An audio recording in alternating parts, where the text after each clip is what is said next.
आज के इस ऑडियो बुलेटिन में आपका स्वागत है और मैं हूं डॉक्टर अरविंद कुमार पाल। आज का जो विषय हमने लिया है उस विषय का नाम है 1857 का स्वतंत्रता संग्राम। भारत की आज़ादी का प्रथम सोपान।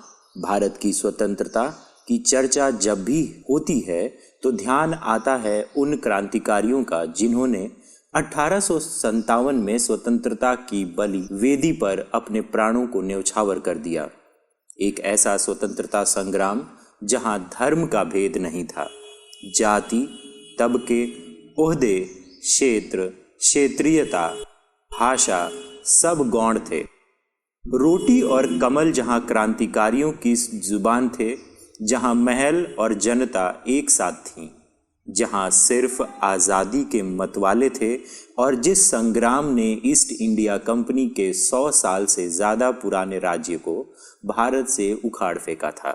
10 मई 1857 को मेरठ से जब आज़ादी की यह ज्वाला भड़की तो हर कोई गुलामी की जंजीरों को तोड़ने के लिए उठ खड़ा हुआ था।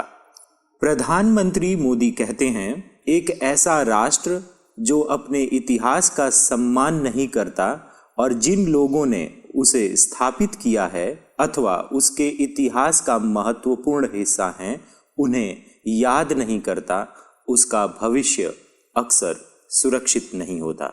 2000 वर्ष से ज़्यादा गुलामी के कालखंड में भारत के इतिहास को न जाने कितनी बार विकृत किया गया, तो आज़ादी के बाद इसे संजोने की खास कोशिशें भी नहीं हुई। 1857 का स्वतंत्रता संग्राम भी इसका एक उदाहरण है।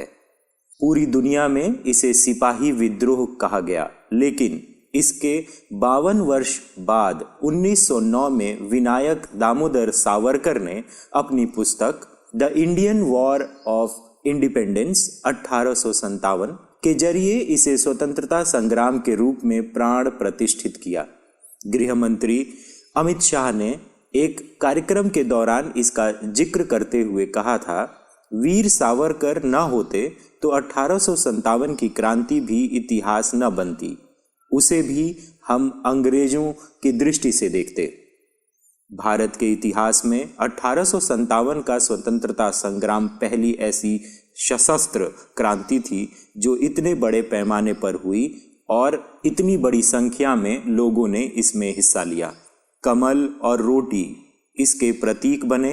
क्रांति के लिए 31 मई 1857 का दिन तय किया गया था, लेकिन असल शुरुआत तय दिन से पहले ही 10 मई को मेरठ की छावनी में हुई।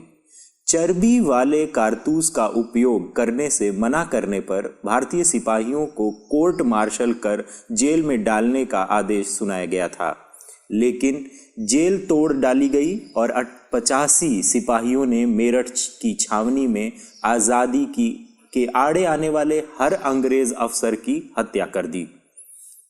एक गांव के निकट सब एकत्र हुए और फिर दिल्ली की ओर चल पड़े। बूढ़े मुगल बादशाह बहादुर शाह जफर को अपना नेता मान अंग्रेजों के खिलाफ सब मैदान में उतर पड़े। मेरठ और दिल्ली के से चली क्रांति की सूचना मिलते ही धीरे धीरे पूरे दूसरे इलाके के लोग भी इसमें शामिल हो गए और अंग्रेजों को पहली बार भारत में इतने बड़े सामूहिक प्रतिरोध का सामना करना पड़ा। पेशवा नाना साहिब, तात्या टोपे, रानी लक्ष्मीबाई, बाबू कुंवर सिंह, अजीमुल्लाह खां, बेगम हजरत महल समेत कई क्रांतिकारी संग्राम के प्रमुख चेहरे के रूप में उभरे। क्रांति की इस ज्वाला को दबाने में अंग्रेजों को 2 साल से ज्यादा लग गए और इसका नतीजा भारत में ईस्ट इंडिया कंपनी के शासन के खात्मे के रूप में हुआ। इस क्रांति ने भारत में एक सामंती युग का अंत कर एक नवीन युग को जन्म दिया, जिसका नेतृत्व अब आने वाली प्रगतिशील व शिक्षित भारतीय पीढ़ी करने वाली थी। इस विद्रोह ने भारतीय राजनीति, प्रशासन, सामाजिक व आर्थिक व्यवस्था और राष्ट्रीय भावना को प्रभावित किया। वास्तव में 1857 की क्रांति न कोई सामान्य सिपाही विद्रोह था, न ही कोई तात्कालिक प्रतिक्रिया स्वरूप घटनाक्रम। भारत माता को स्वतंत्र करवाने के लिए हमारे पूर्वजों द्वारा एक सुनियोजित स्वतंत्रता संग्राम था, जिसके कारण 90 वर्ष बाद 1947 में हम आज़ाद हुए। मेरठ में जिस जगह से इस स्वतंत्रता संग्राम की शुरुआत हुई थी, शहीद स्मारक के जरिए इन 85 वीर बलिदानियों की स्मृति को संयोजा गया है।